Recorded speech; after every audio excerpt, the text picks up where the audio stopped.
नमस्कार दोस्तों, धवल medical lecture में आपका स्वागत है।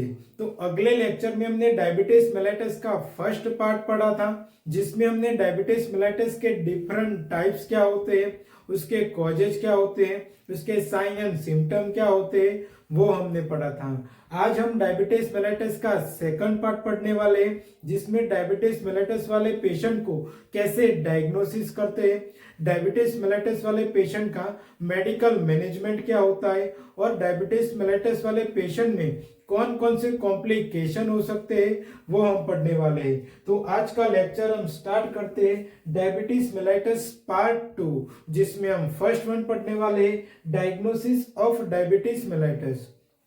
तो कोई भी डायबिटीज मेलाइटस वाला पेशेंट आता है तो फर्स्ट वन हम पेशेंट से क्या करते हैं, हिस्ट्री कलेक्शन करते हैं। हिस्ट्री कलेक्शन में हम क्या करेंगे, तो पेशेंट की पर्सनल हिस्ट्री क्या है, पेशेंट की पास्ट हिस्ट्री क्या है, पेशेंट की प्रेजेंट हिस्ट्री क्या है, वो हम कलेक्शन करने वाले हैं। मेनली पेशेंट को कोई टेबलेट चल रही है या नहीं, वो हम हिस्ट्री कलेक्शन करने वाले हैं। उसके बाद पेशेंट की फैमिली हिस्ट्री क्या है, वो भी हम कलेक्शन करते हैं। उसके फैमिली मेंबर में किसी को डायबिटीज है या नहीं, वो हम हिस्ट्री कलेक्शन करने वाले हैं। उसके बाद पेशेंट का हम क्या करने वाले हैं, फिजिकल एग्जामिनेशन करने वाले हैं। फिजिकल एग्जामिनेशन में हम क्या करेंगे, तो पेशेंट का वाइटल मॉनिटर करने वाले हैं। वाइटल मॉनिटर में पेशेंट का ब्लड प्रेशर कितना है, पेशेंट का पल्स रेट कितना है, पेशेंट का ऑक्सीजन लेवल कितना है, वो हम चेक करते हैं। उसके बाद डायबिटीज मेलाइटस वाले पेशेंट को मेनली क्या करते हैं, बॉडी वेट चेक करते हैं, क्योंकि टाइप 1 डायबिटीज मेलाइटस वाले पेशेंट में वेट लॉस होता है, और जो ओबेज पेशेंट होते हैं, जो मोटे पेशेंट होते हैं, उनको टाइप 2 डायबिटीज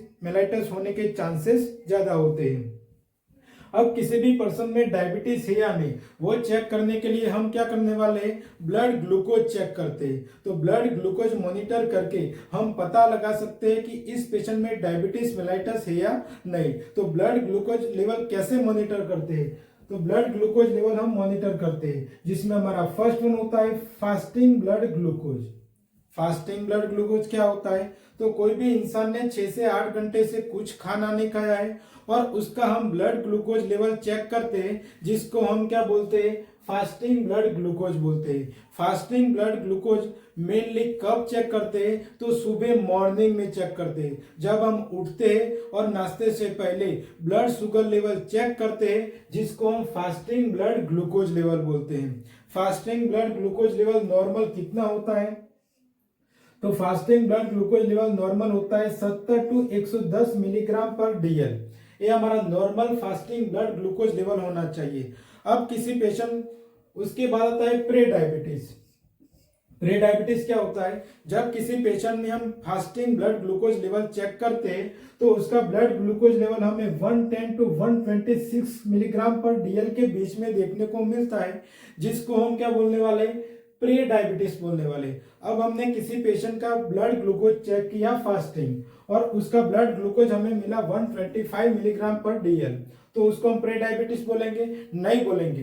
तो प्री डायबिटीज कब बोलने वाले, तो जब किसी पेशेंट का 1 वीक से ज्यादा बार हम fasting blood glucose level check करेंगे और उसका ब्लड ग्लूकोज लेवल हमें फास्टिंग 110 टू 126 मिलीग्राम के बीच में हर बार देखने को मिलेगा, तब जाके उसको हम क्या बोलने वाले, प्री डायबिटीज बोलने वाले।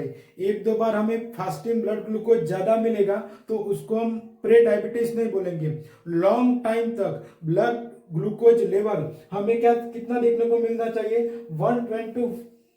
126 मिलीग्राम पर डीएल के बीच में देखने को मिलना चाहिए। अब उसके बाद आता है डायबिटीज। तो डायबिटीज कब बोलने वाले हैं, तो जब किसी इंसान का हम fasting blood glucose level check करते हैं तो उसका blood glucose level more than 126 milligram per DL देखने को मिलता है। More than 126 milligram per DL देखने को मिलेगा, तब उसको हम क्या बोलने वाले हैं, डायबिटीज बोलने वाले हैं। लेकिन किसी इंसान का हमने ब्लड ग्लूकोज चेक किया और उसका ब्लड ग्लूकोज हमें फास्टिंग 140 मिला, तो उसको हम डायबिटीज बोलेंगे, नहीं बोल सकते। तो कब बोल सकते हैं, तो डायबिटीज भी फास्टिंग में क्या बोल सकते हैं, 1 वीक तक या 1 वीक से ज्यादा समय तक हमें क्या करना है, fasting blood glucose level check करना है और एक डायरी में हमें नोट करना है। अब 1 वीक में हम ब्लड ग्लूकोज चेक करेंगे तो मोर देन 126 मिलीग्राम पर डीएल हमें ब्लड शुगर लेवल मिलेगा, तब जाके उस पेशेंट को डायबिटीज है ऐसा हम बोल सकते हैं। 1-2 बार ब्लड ग्लूकोज ज्यादा मिलेगा तो उसको हम डायबिटीज नहीं बोल सकते। फास्टिंग ब्लड ग्लूकोज हमें 1 वीक तक चेक करेंगे और मोर देन 126 मिलीग्राम पर डीएल देखने को मिलेगा, तब जाके उसको हम क्या बोलने वाले हैं, उस पेशेंट को डायबिटीज है वो हम बोलने वाले हैं। तो हमारा फर्स्ट टेस्ट हो गया फास्टिंग ब्लड ग्लूकोज। उसके बाद सेकंड होता है post prandial blood glucose level.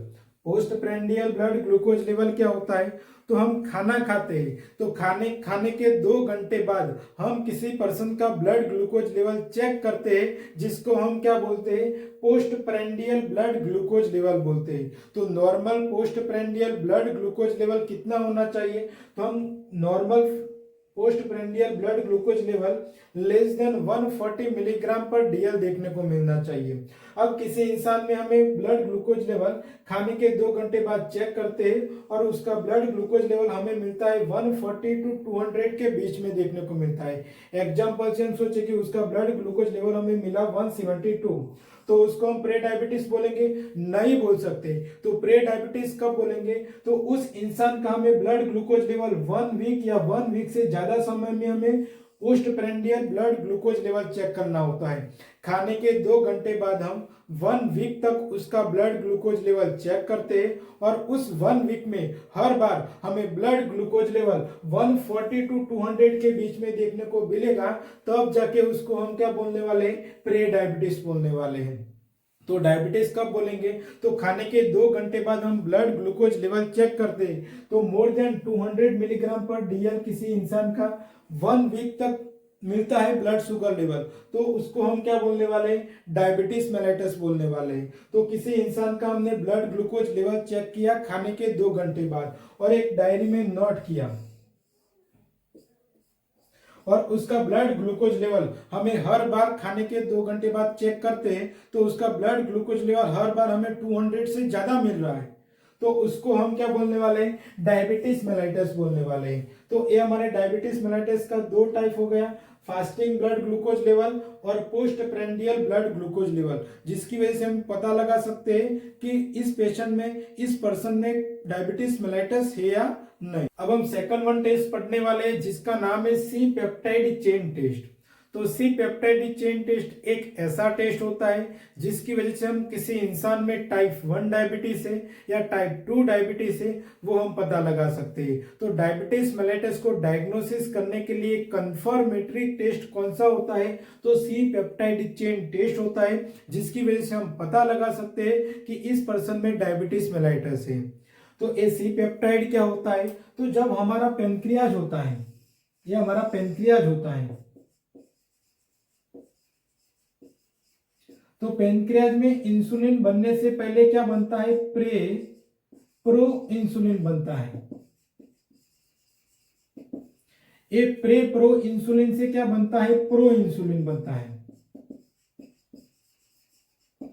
अब प्रो इंसुलिन ब्रेकडाउन होकर एकमात्र हार्मोन बनता है जो हमारे बॉडी में ब्लड ग्लूकोज लेवल को कम करता है, उस हार्मोन का नाम क्या है, इंसुलिन है। अब एक प्रो इंसुलिन में क्या होता है, प्रोटीन होता है। इस प्रोटीन के अंदर क्या होता है, 21 अल्फा 21 एमाइनो एसिड होते हैं और बीटा 30 एमाइनो एसिड होते हैं।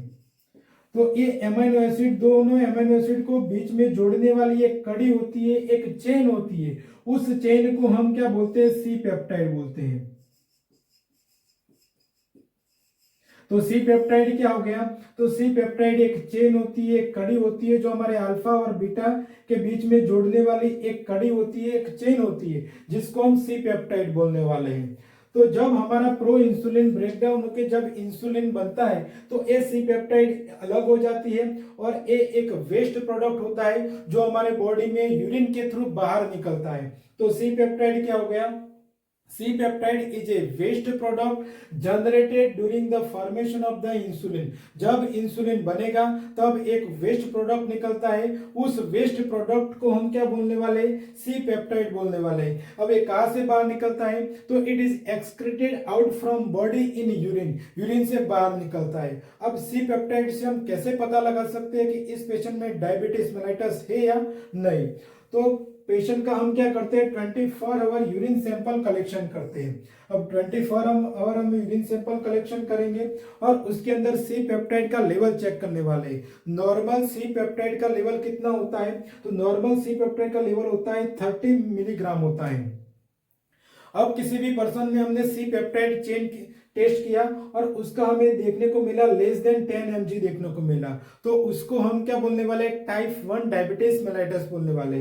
इस पेशेंट में सी पेप्टाइड का लेवल कम क्यों मिलता है, टाइप 1 डायबिटीज मेलाइटस में कम क्यों मिलता है, क्योंकि टाइप 1 डायबिटीज मेलाइटस में इंसुलिन प्रोडक्शन ही नहीं हो रहा है, इंसुलिन बन ही नहीं रहा है। अब इंसुलिन ही नहीं बनेगा तो सी पेप्टाइड कैसे बनेगा, सी पेप्टाइड भी नहीं बनेगा। तो टाइप 1 डायबिटीज वाले पेशेंट में सी पेप्टाइड का लेवल हमें एब्सेंट देखने को मिलता है या लेस देन 10 mg देखने को मिलता है, जिसको हम क्या बोलने वाले, टाइप 1 डायबिटीज बोलने वाले। ऐसे पेशेंट को हम क्या बोलेंगे कि इस पेशेंट को क्या है, टाइप 1 डायबिटीज है। अब टाइप 2 डायबिटीज कैसे पता लगाएंगे, तो सी पेप्टाइड का लेवल हमें मोर देन 60 mg देखने को मिलेगा।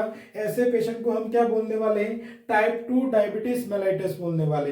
क्योंकि टाइप 2 डायबिटीज में तो इंसुलिन तो बन रहा है लेकिन उसके बॉडी के रिसेप्टर काम नहीं कर रहे, जिसकी वजह से इंसुलिन तो ज्यादा बनेगा, ज्यादा इंसुलिन बनेगा तो सी पेप्टाइड भी ज्यादा बाहर निकलेगा, तो उसको हम क्या बोलने वाले, टाइप 2 डायबिटीज मेलाइटस बोलने वाले। तो सी पेप्टाइड चेन एक ऐसा टेस्ट होता है जिसकी वजह से हम पेशेंट में टाइप 1 डायबिटीज है या टाइप 2 डायबिटीज है वो हम पता लगा सकते हैं। डायबिटीज मेलाइटस का कंफर्मेटरी डायग्नोसिस कौन सा है, तो सी पेप्टाइड चेन टेस्ट है। अब डायबिटीज मेलाइटस को डायग्नोसिस करने के लिए हम तीसरा रिपोर्ट कराते हैं। उस रिपोर्ट का नाम है ग्लाइकेटेड हीमोग्लोबिन A1C टेस्ट। इस टेस्ट को हम HbA1c टेस्ट भी बोल सकते हैं। तो ये HbA1c टेस्ट क्या होता है, तो हमारे बॉडी के अंदर पिछले 3 महीने में ग्लूकोज की मात्रा कितनी रही होती है वो चेक करने के लिए कौन सा रिपोर्ट कराएंगे, ग्लाइकेटेड हीमोग्लोबिन रिपोर्ट करवाएंगे। तो ये रिपोर्ट क्या होता है, तो a blood test used to measure the average blood sugar level over past 3 month. पिछले 3 महीने में एवरेज ब्लड शुगर कितनी मात्रा में हमारे बॉडी के अंदर रहा होता है वो चेक करने के लिए ये रिपोर्ट कराते हैं। इस रिपोर्ट का नाम है HbA1c टेस्ट या इसको हम ग्लाइकेटेड हीमोग्लोबिन A1c टेस्ट भी बोल सकते हैं। तो एक ग्लाइकेटेड हीमोग्लोबिन होता क्या है, तो हमारे बॉडी के अंदर क्या होती है, आरबीसी होती है, रेड ब्लड सेल होती है। एग्जाम्पल से हम सोचे कि ये हमारे आरबीसी की स्ट्रक्चर है, तो हमारे आरबीसी के ऊपर क्या होते हैं, छोटे छोटे मॉलिक्यूल्स होते हैं। जब हम खाना खाते हैं तो ग्लूकोज हमारे ब्लड में आता है और एक ग्लूकोज हमारे इस मॉलिक्यूल के ऊपर जुड़ता है और क्या बनता है, ग्लाइकेटेड हीमोग्लोबिन बनता है।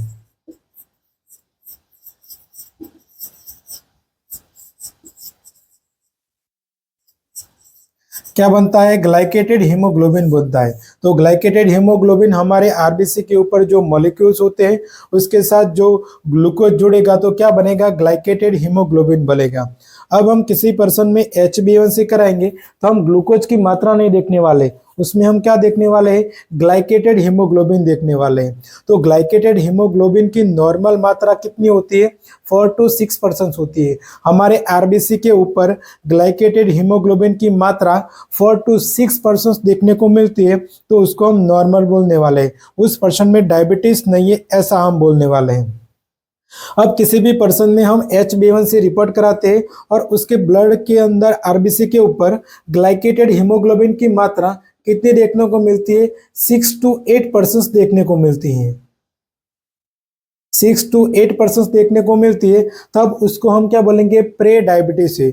उसके बॉडी के अंदर पिछले 3 महीने में ब्लड शुगर लेवल नॉर्मल से ज्यादा रहा होता है, तब उसको 6 to 8% ग्लाइकेटेड हीमोग्लोबिन मिल सकता है। उसके बाद हम किसी पर्सन का HbA1c रिपोर्ट करवाते हैं और उसका हमें HbA1c रिपोर्ट में 8 to 12% हमें ग्लाइकेटेड हीमोग्लोबिन मिलता है। कितना मिलता है? बहुत सारा ग्लाइकेटेड हीमोग्लोबिन हमें उसके आरबीसी के ऊपर देखने को मिलता है। कितना मिलता है? 8 to 12% देखने को मिलता है। तो ऐसे पेशेंट को हम क्या बोलने वाले हैं? इस पर्सन को डायबिटीज मेलाइटस बोलने वाले हैं। मोर देन 12% भी मिल सकता है। मोर देन 12% मिलता है तो पेशेंट को क्या देते हैं? इंसुलिन देते हैं। तो ये हमारे बॉडी के अंदर डायबिटीज है या नहीं वो चेक करने के लिए कौन सा रिपोर्ट करवा सकते हैं? HbA1c रिपोर्ट करवा सकते हैं। नॉर्मल मात्रा होती है 4 to 6%। प्री डायबिटीज में हम 6 to 8% में प्री डायबिटीज बोलने वाले हैं और डायबिटीज मेलाइटस में 8 to 12% या मोर देन 12% आ सकता है। उसके बाद इस HbA1c टेस्ट का पर्पज क्या क्या होता है? तो हमारे बॉडी के अंदर मॉनिटर डायबिटीज के लिए, प्री डायबिटीज है या नहीं वो चेक करने के लिए, और हमारे बॉडी के अंदर to determine the which type of the drug needed. Means किसी भी पर्सन में डायबिटीज है तो उस पर्सन में भी कौन सा रिपोर्ट करवाएंगे? HbA1c रिपोर्ट करवाएंगे। क्यों करवाएंगे? कि उस पर्सन में कौन से डोज की जरूरत है ड्रग की, इंसुलिन की जरूरत है या कितने कौन से हाई डोज की जरूरत है या लो डोज के टेबलेट की जरूरत है, वो देने के लिए हम कौन सा रिपोर्ट करवाते हैं? HbA1c रिपोर्ट करवाते हैं। तो to determine the which type of the drug needed, low dose वाली टैबलेट की जरूरत है या हाई डोज वाली टैबलेट की जरूरत है, वो चेक करने के लिए ये रिपोर्ट करवाएंगे। अब हम पढ़ने वाले हैं मैनेजमेंट ऑफ डायबिटीज मेलाइटस। कोई भी डायबिटीज मेलाइटस वाला पेशेंट होता है तो उसका मैनेजमेंट कैसे करने वाले हैं वो हम पढ़ने वाले हैं। तो जिसमें हमारा फर्स्ट वन है लाइफस्टाइल मॉडिफिकेशन। लाइफस्टाइल मॉडिफिकेशन करने की वजह से हमारे बॉडी के अंदर ग्लूकोज की मात्रा क्या होती है? डिक्रीज होती है, कम होती है। जिसमें हमारा फर्स्ट वन है डाइटरी मॉडिफिकेशन। तो डाइटरी मॉडिफिकेशन में क्या होता है? Advise diabetes mellitus patient to take small meal. Patient को हम क्या एडवाइस देंगे? डायबिटीज मेलाइटस वाले पेशेंट को आपको पेट भर के खाना नहीं खाना है, आपको खाना खाना है लेकिन थोड़ा थोड़ा दिन में 3 से 4 बार खाना खाना है। उसको पेट भर के खाना खाने की एडवाइस क्यों नहीं देते हैं? क्योंकि जब इंसान पेट भर के खाना खाता है डायबिटीज मेलाइटस वाला तो उसके बॉडी के अंदर ग्लूकोज हाईली इंक्रीज हो सकता है। इसलिए पेशेंट को एडवाइस करते हैं स्मॉल मील लेने की। उसके बाद आता है अवॉइडिंग ओवर ईटिंग और फास्टिंग। पेशेंट को बोलना है कि आपको पेट भर के नहीं खाना है और फास्टिंग नहीं रखना है। फास्टिंग रखने की वजह से हमारे बॉडी के सेल हमारे बॉडी के अंदर फैट का मेटाबॉलिज्म करने लगते हैं, ब्रेक डाउन करने लगते हैं, जिसकी वजह से क्या हो सकता है? डायबिटिक केटो एसिडोसिस डेवलप हो सकता है। उसके बाद हम पेशेंट को एडवाइस करने वाले food should be avoided in diabetes mellitus. Diabetes mellitus वाले पेशेंट में कौन कौन से फूड हम नहीं दे सकते, कौन कौन से फूड हमें नहीं लेना चाहिए। तो ऐसे कौन से फूड है जिसकी वजह से हमारी बॉडी के अंदर ग्लूकोज की मात्रा इंक्रीज हो सकती है? तो ये फूड है जो हमें डायबिटीज मेलाइटस वाले पेशेंट में नहीं लेना चाहिए। शुगर है, चॉकलेट है, हनी है और ऑल स्वीट है। जो भी ऐसा डाइट है जिसके अंदर ग्लूकोज की मात्रा ज़्यादा है, ऐसे फूड को क्या करना है? एडवाइस करना है डायबिटीज मेलाइटस वाले पेशेंट को कि आपको ये शुगर वाली चीज़ें नहीं खाना है, अवॉइड करना है। कौन कौन सी है? चॉकलेट है, शुगर है, हनी है, ऑल स्वीट्स जिसमें शुगर की मात्रा ज़्यादा है। फ्राइड फूड आइटम नहीं लेना है। फ्राइड फूड आइटम में हमारा समोसा है, कचौरी है, पराठा है, पूरी है, ऐसी चीज़ें से भी क्या हो सकता है? फैट ज़्यादा होता है जिसकी वजह से ग्लूकोज की मात्रा इंक्रीज हो सकती है। तो ये भी हमें क्या करना चाहिए? अवॉइड करना चाहिए। डीप फ्राइड वेजिटेबल भी हम नहीं ले सकते। डायबिटीज वाले पेशेंट होता है तो उसको हमें एडवाइस करना है कि आपको डीप फ्राइड वेजिटेबल भी आपको नहीं लेना है। आपको पोटैटो और अल्कोहल भी नहीं लेना है। अल्कोहल में भी अल्कोहल की वजह से भी शुगर की मात्रा इंक्रीज होती है। उसके बाद जो ऐसे फ्रूट है जिसमें क्या है? ग्लूकोज की मात्रा इंक्रीज हो सकती है, तो ऐसे फ्रूट को हमें क्या करना है? पेशेंट को एडवाइस करना है कि आपको ऐसे फ्रूट भी नहीं लेना है। कौन कौन से फ्रूट है? मैंगो है, बनाना है, ग्रेप्स है, ड्राई फ्रूट्स है। ऐसे फ्रूट है जिसकी वजह से हमारे बॉडी में ब्लड ग्लूकोज मात्रा क्या होती है? इंक्रीज होती है, जिसकी वजह से हमें क्या करना है? इस इस फ्रूट को भी क्या करना है, अवॉइड करना है। तो ये सम फूड है जिसकी वजह से हमारे बॉडी के अंदर ग्लूकोज की मात्रा इंक्रीज होती है। तो कोई भी डायबिटीज मेलाइटस वाला पेशेंट होता है तो हम उसको एडवाइस करेंगे कि ये सम फूड है, आपको नहीं लेना चाहिए। उसके बाद कौन से फूड, पेशेंट बोलेगा कि हमें कौन से फूड लेना चाहिए, तो फूड में इंक्लूडेड इन डाइट कौन से फूड है जो हमें लेना चाहिए, तो बॉइल्ड राइस है, रोटी है, ग्रीन लीफी वेजिटेबल है, कुकम्बर है, कर्ड है, छाछ है, टोमेटो है, वेजिटेबल सूप है, कॉफी और टी विदाउट शुगर। हम कॉफी और टी भी ले सकते हैं लेकिन उसमें शुगर नहीं होना चाहिए। और हम पापड़ भी खा सकते हैं, बहुत सारी चीज़ें खा सकते हैं, लेकिन सम हम डायबिटीज मेलाइटस वाले पेशेंट में हम एडवाइस कर सकते हैं कि ये सम फूड है जो आप डेली रूटीन में खा सकते हैं। तो ये हमारा डाइटरी मैनेजमेंट होता है डायबिटीज मेलाइटस वाले पेशेंट का। लाइफस्टाइल मॉडिफिकेशन में पेशेंट को डाइट के साथ साथ हम पेशेंट को एक्सरसाइज की एडवाइस भी देने वाले हैं।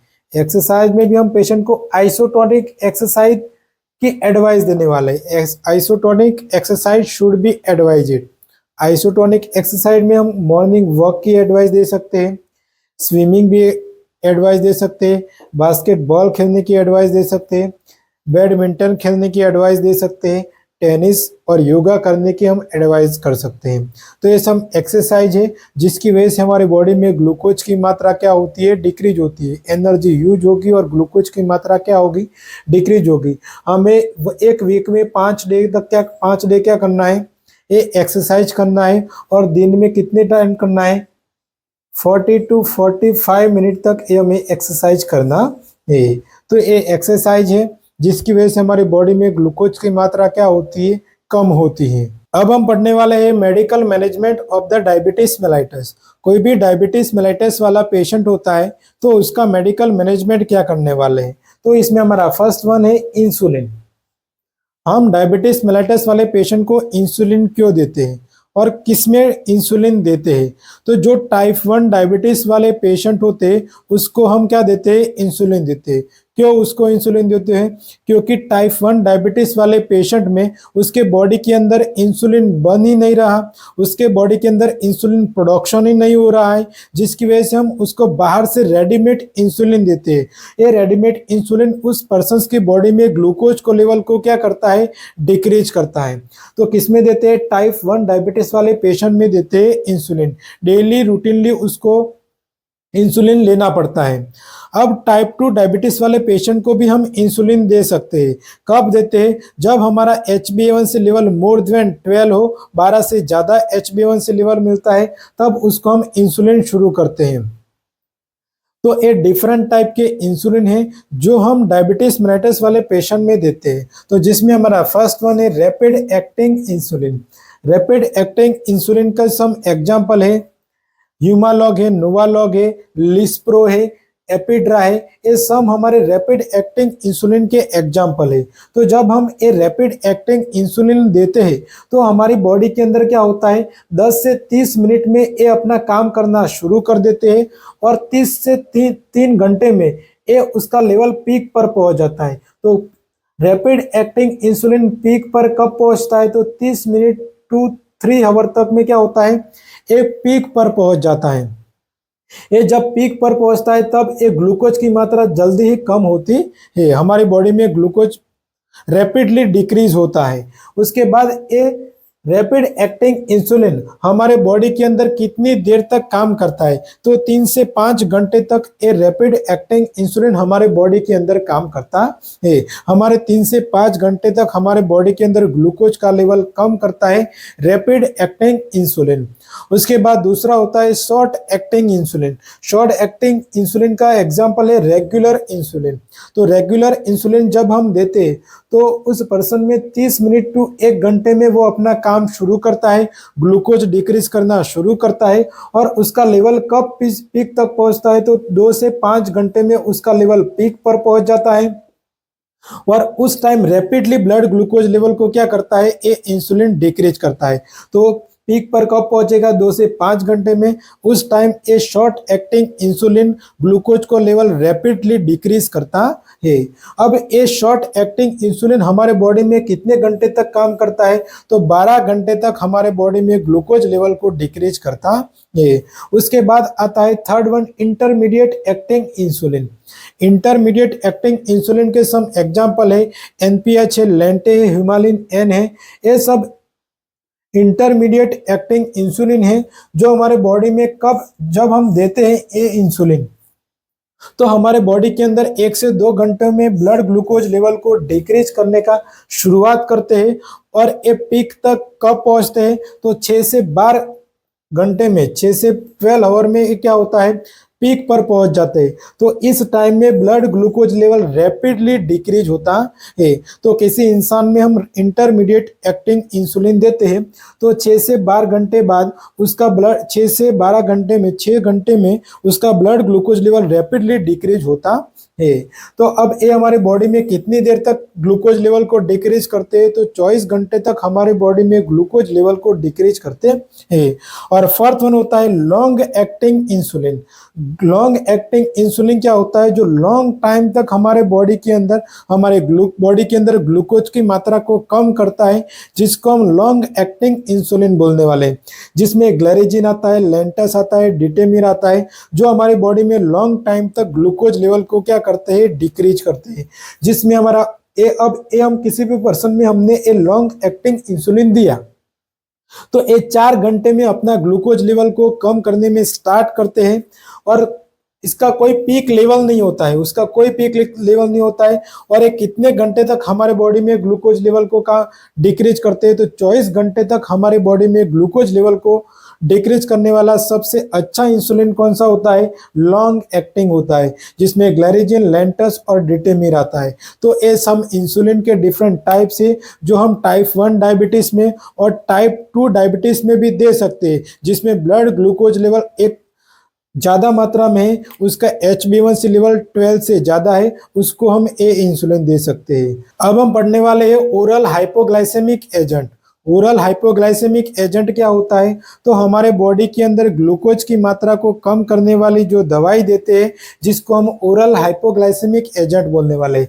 हाइपो का मीनिंग होता है डिक्रीज करना, किसको डिक्रीज करना, ग्लाइसे का मीनिंग होता है ग्लूकोज को। तो हमारे बॉडी के अंदर ग्लूकोज की मात्रा को डिक्रीज करने वाली दवाई को हाइपोग्लाइसेमिक एजेंट बोलेंगे। तो हाइपोग्लाइसेमिक एजेंट हम किस में देते हैं, जो टाइप 2 डायबिटीज मेलिटस वाले पेशेंट होते हैं उसमें हम कौन सी दवाई देते हैं, हाइपोग्लाइसेमिक एजेंट देते हैं।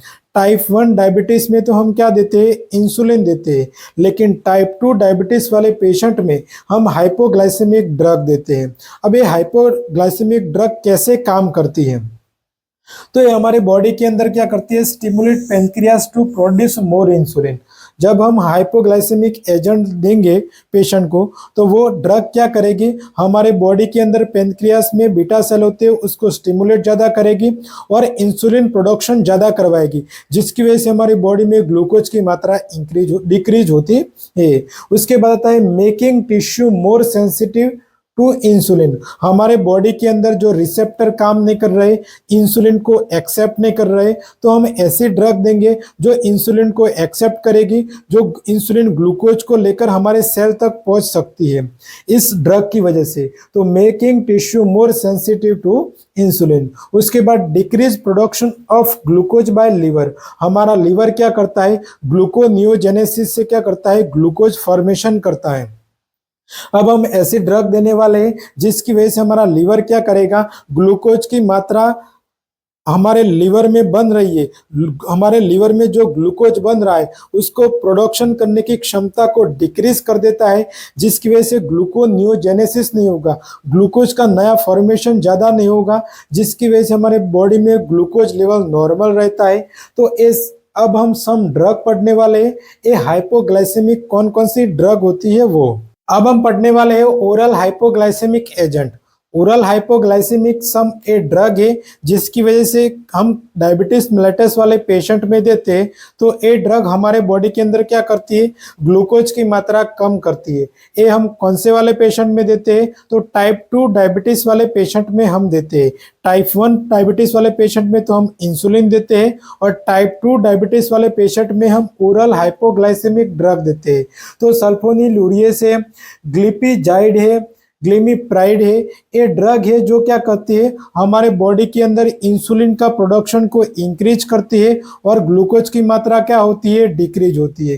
ये ड्रग क्या करती है, इंसुलिन का प्रोडक्शन पैंक्रियाज में से बढ़ा देगी और जिसकी वजह से क्या होता है, ग्लूकोज की मात्रा बॉडी के अंदर डिक्रीज होगी।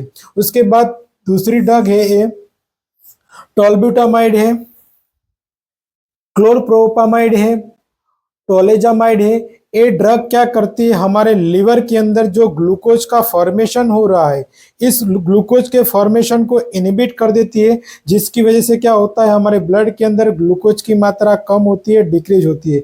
मीन्स ये इनहिबिट करते हैं ग्लूकोनियोजेनेसिस होने से। उसके बाद आती है रेपाग्लिनाइड आती है, नेटाग्लिनाइड आती है, जो हमारे बॉडी के अंदर इंसुलिन को प्रोडक्शन को क्या करती है, इंक्रीज करती है। अब दूसरी ड्रग है बिगुआनाइड से, मेटफॉर्मिन से। ये ड्रग क्या करती है, हमारे बॉडी के रिसेप्टर को सेंसिटिव कर देती है, जिसकी वजह से इंसुलिन ग्लूकोज को लेवल ब्लड में से लेकर हमारे सेल में ट्रांसफर कर पाता है। उसके बाद आता है थियाजोलिनाइड और pioglitazone.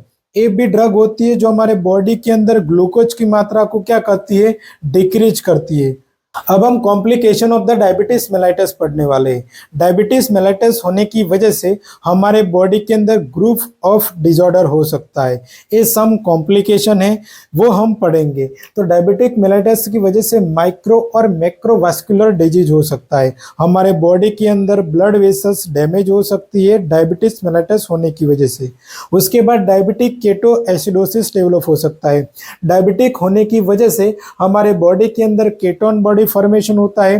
Ketone body acidic nature की होती है, जिसकी वजह से क्या हो सकता है, इंसान की जान भी जा सकती है। तो डायबिटीज में not kill the patient rapidly, but diabetic ketoacidosis does kill the patient rapidly. Diabetic ketoacidosis की वजह से इंसान की जान भी जा सकती है।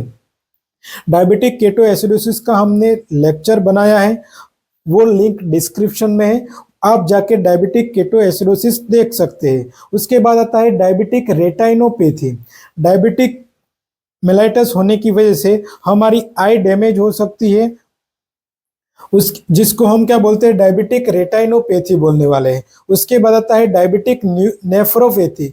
डायबिटीज की वजह से हमारे किडनी के अंदर जो नेफ्रॉन होते हैं वो भी डैमेज हो सकते हैं, जिसको हम डायबिटिक नेफ्रोपैथी बोलने वाले हैं। उसके बाद डायबिटिक न्यूरोपैथी, हमारे बॉडी के अंदर जो न्यूरॉन है वो भी ग्लूकोज ज़्यादा होने की वजह से, डायबिटीज होने की वजह से डैमेज हो सकते हैं। डायबिटीज की वजह से मल्टीपल ग्रुप ऑफ डिजीज हो सकते हैं।